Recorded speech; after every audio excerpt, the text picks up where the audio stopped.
On today's episode, we are going to take a look at Amazon. They just reported earnings, so let's get started.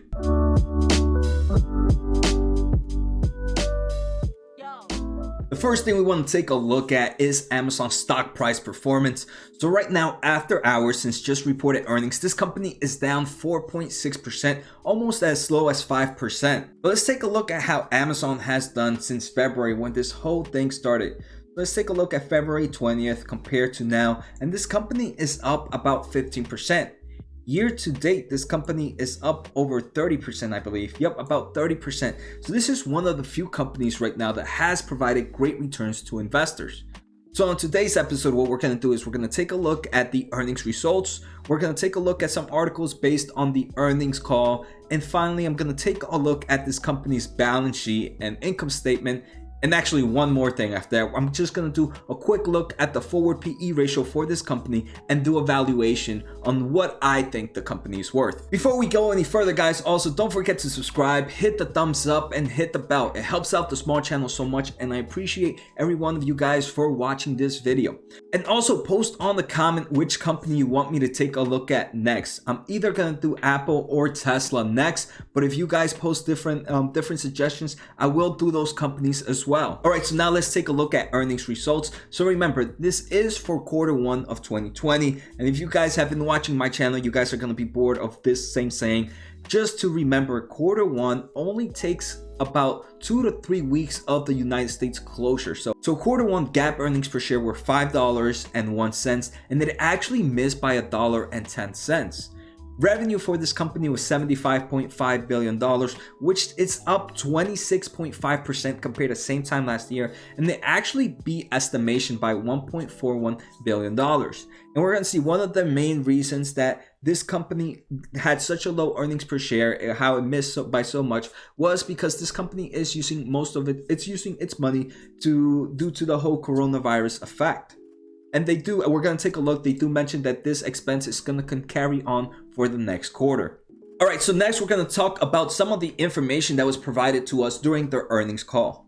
First, this company went on some crazy hiring binge since mid-March and is seeking 175,000 additional workers. But most of them are fulfillment centers and delivery service workers. And the main reason they started going in this crazy hiring fringe is because they see that right now, the positive view, the coronavirus is helping impact the acceleration of the shift to e-commerce. So more people are now buying online.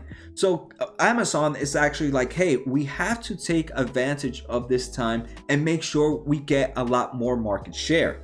So right now, with this whole thing, Amazon is trying to get bigger so they can be able to fulfill more customers, and at the end of the day, end up building the e-commerce, taking up more shares into the e-commerce sector, which I think is actually pretty smart, right? In times when you can actually go full force and increase your business is a great time to do so. And right now, due to the circumstances of the world, it's actually a great time to have that e-commerce world and keep building up on it. One of my main opinions for any business is, once you find a niche, the most important thing is to keep that niche and keep making it stronger and stronger and stronger. And this is what Amazon seems to be doing.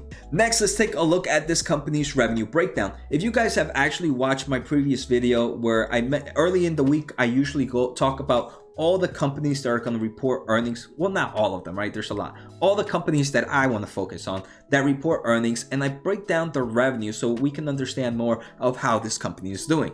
So Amazon has its revenue in 3 different segments. First is what they call the United States segments.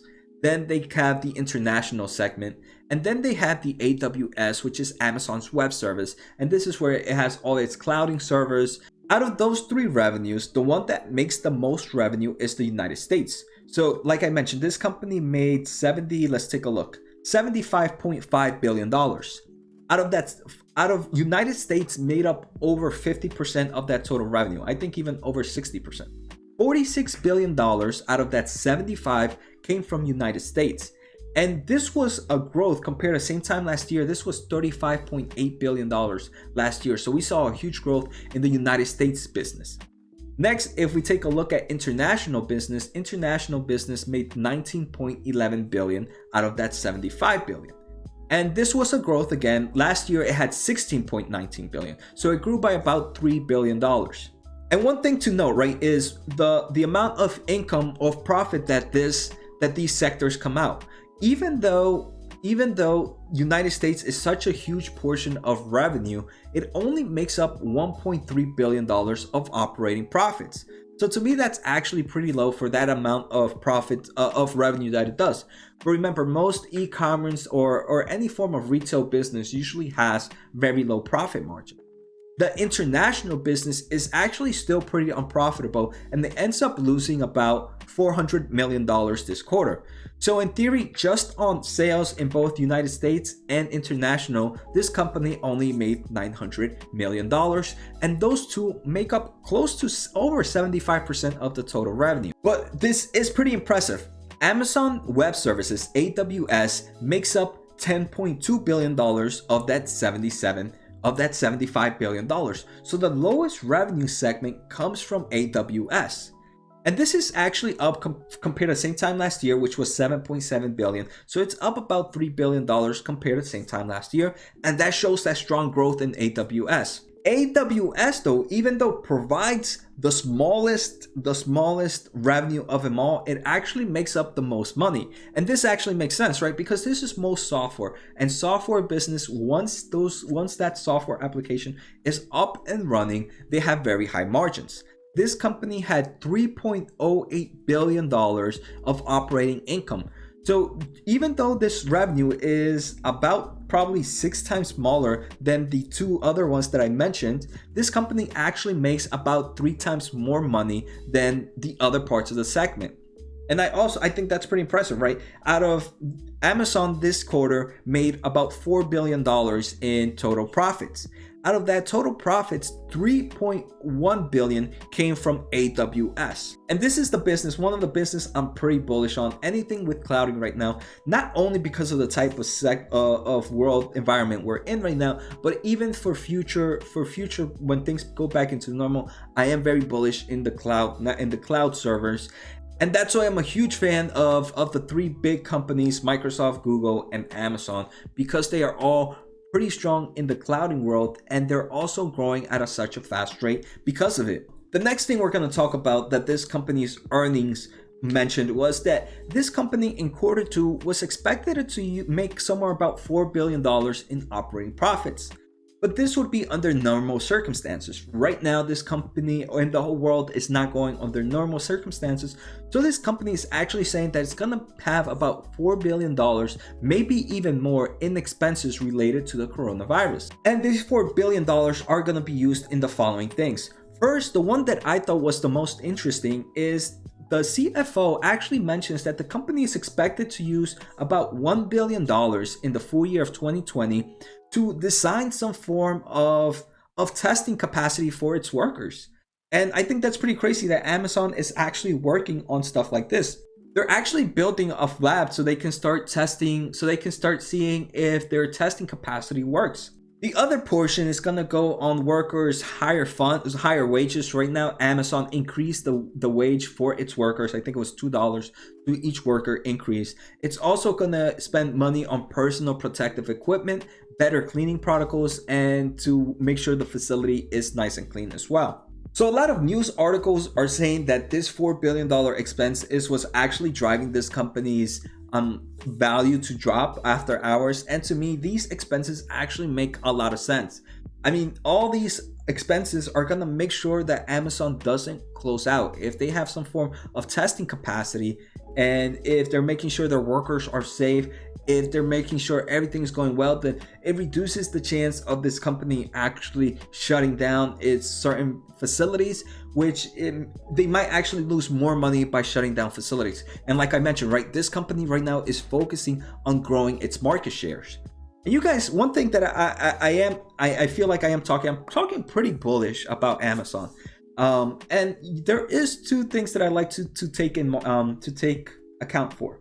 One is being bullish in the company, and then a second is being bullish in the stock price or the current valuation of the company.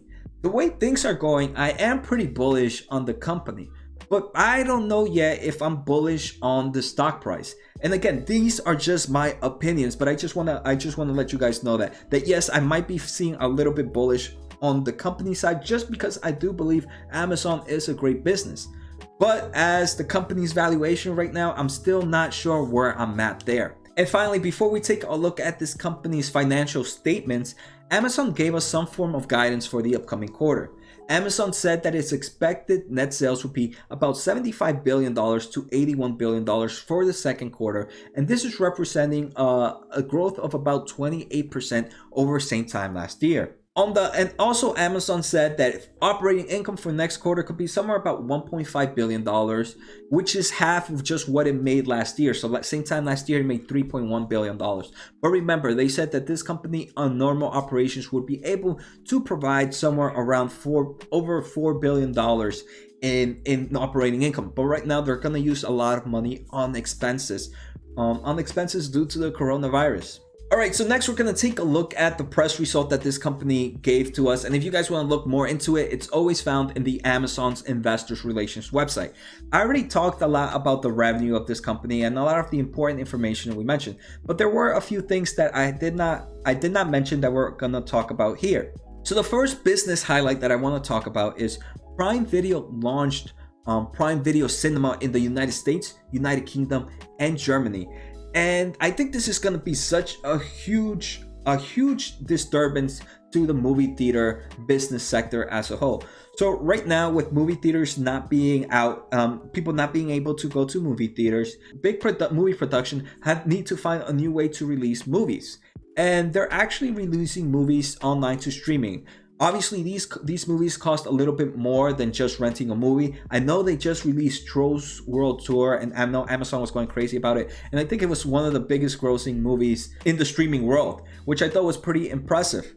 And pretty much it's you pay about $20 to get the movie for about 48 hours. And I think this is actually fairly cheap compared to going to a movie theater and paying $10 per person, maybe even $13 per person, then buying everything, then spending the time driving and all this. So I think this is somewhere that can actually go pretty far, even when things go back. And it's another way that shows where Amazon is trying to focus on their strength right now. They're trying to become the all-stop shop for customers, and I think this is one of the great things they're doing. The next thing is, I don't know if you guys have seen Amazon stores, the Amazon Go groceries stores, where you can actually just pick up an item and you don't have to go to a cashier or check out. You actually just walk out and everything gets charged to your account. Well, Amazon is in that technology is called just walk out technology, because you literally just walk in and then walk out. Amazon is now offering its just walk out technology to retailers for use in their stores. And I think that's actually pretty smart. They have this business and there's so many companies out there that can actually use it. So they're actually licensing to other companies. And I think that's, again, another smart move from Amazon. So next, I'm going to take a look at this company's income statement. And we pretty much talked a lot about this company's revenue and everything. The only thing I really wanted to see is where any big changes were happening outside of total revenue. So first, the biggest thing I see is total operating expense. Same time last year, this company had about $55 billion in expense. Right now, this company had $71 billion of expense, about a $15 billion increase in expense. The biggest change out of here was cost of sales. This company spent more money on cost of sales compared to the same time last year. About $11 billion more, and most of these expenses are most likely due to coronavirus events, but also the more items they sell, the more it costs to sell those items. So it's definitely a mixture of both, but there's no other red flag that I see here. The only other thing I see is net income. Net income last year was $3.5 billion. This year was $2.5 billion. But remember, this company had about 15, actually, is it more than 15? No, about $16 billion increase in total operating expense. And that's why we see this net income lower this year compared to the same time last year. Next, I want to take a look at this company's balance sheet. And if you guys have been watching my channel, you guys know that this is the document for me. I love taking a look at a company's balance sheet because it can really tell you how a company can survive. And I feel like you can learn so much from it. First, let's just take a look at total current assets. So total current assets right now are sitting at about $86 billion. This is compared to $96 billion just a quarter ago. So most of the times when we take a look at revenue and cash flow, we take a look at same time last year. But when we take a look at the balance sheet, we're taking a look at just a quarter ago. So in just a quarter, this company lost about $10 billion in total current assets, and the main portion of that actually came from a reduction in cash and cash equivalents. This company's cash and cash equivalents dropped from $36 billion to $27 billion.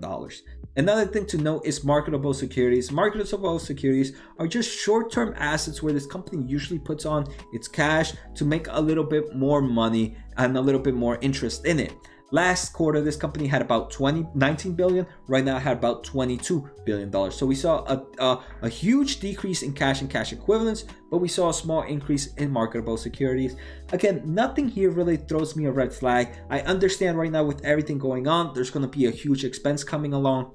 So nothing here is, like I mentioned, no real red flags.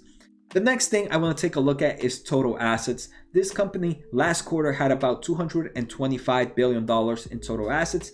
This quarter, this company had $221 billion. So an increase of about $4 billion. And again, the main reason there is we saw that big decrease in total current assets. This company did take on a bit more property and equipment this quarter compared to last quarter. So this company either bought, I would assume this company bought more trucks, it bought more equipment to move more stuff around, and that's where it used this cash. So it moved this cash out to buy more property and equipment, but it also used some of that cash to use on some expenses. Next, let's take a look at this company's liability sheet. So let's start off with just total current liabilities. Total current liabilities have actually dropped. So this company just last quarter had about $88 billion in current liabilities. Right now it's sitting at about $80 billion in current liabilities. There's no real change happening anywhere and to me, current liabilities usually fluctuate too much to really throw any red flags anywhere. But there's, again, looking at everything here, there's nothing that's really moving so much that's really freaking me out. The only thing I see is accounts payable. So accounts payable last quarter was $47.2 billion. This quarter was $40 billion. But remember, last quarter was holiday seasons. So during holiday seasons, there are more people working because they have an increase of employment since September. Where right now, yes, they're hiring more people, but this hiring only started in mid-March. So we wouldn't have really seen that increase in accounts payable. Next, the only last thing in the liabilities I want to talk about is long-term debt. This company has about the same debt that it had a quarter ago, so that's good. It's showing that this company did not increase its debt size due to the coronavirus, so everything is still doing normal operations. Another good thing, this company actually has enough cash and cash equivalents to pay off its long-term debt. The balance sheet is actually okay. It's not the best balance sheet I've seen. I mean, I've seen some amazing balance sheets just recently. Google and Facebook are some of the best balance sheets I have ever seen. But actually, Amazon's balance sheet is not bad. It's not the best and it's not great, but I would consider it good. When you have enough cash and cash equivalents to pay off your total long-term debt, that's always a good thing in my books. Finally, the last thing I want to do is take a look at this company's valuation. The first thing I want to see is this company growing for the next upcoming years. So for December 2020, this company is expected to make $3.4 billion. For December 2021, this company is expected to make $396 billion. So we are seeing a growth in revenue here. So yes, this company is a growing company, and it's Amazon, right? I didn't even probably have to mention that. We all know Amazon is growing. Next, I'd like to look at the earnings per share estimated for 2021. If you guys have been following my channel, you guys know that I'd like to look at forward PE ratio for this company, for companies, especially 2 years in the future. So right now, this company is expected to make somewhere about $39.16 for December 2021. With the current price of, let's say, where did this drop off? This company dropped off to $23.50. So $23.50 divided by that 39.19 gives this company a forward PE ratio of 59. To me, a forward PE ratio of 59 is a little bit high for my taste. But this is a growing company. So normally, when a company is in a great stage, I prefer buying it somewhere below a 30 forward PE ratio. But Amazon is such a huge grower that I can probably feel okay giving it a higher forward PE ratio, maybe 40, 45. So let's say this company had a 45 forward PE ratio. What would I be happy paying for this company? 45 times 39.16. So in theory, I would be really happy paying $1,700 for this company. Obviously, we're not seeing that price anytime soon. And just because I'm not happy paying at this company at the stock price right now doesn't mean this is not a great investment, right? All of this is just my opinion. One of the greatest things about this market is I think even if I say I don't like it, someone else can like it, and it's all dependent on the investor's risk and reward analysis. To me, I'm not willing to risk a 60 forward PE ratio on a company, and that's just my taste. That does not mean that the investment is bad.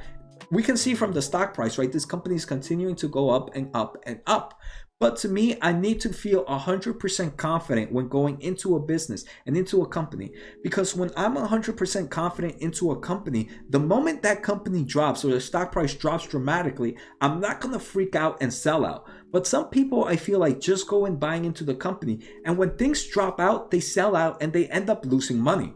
And that's not what I'm here for. I'm here to make money. And for me, I don't feel 100% confident with the business. So for that, it deters me from buying Amazon.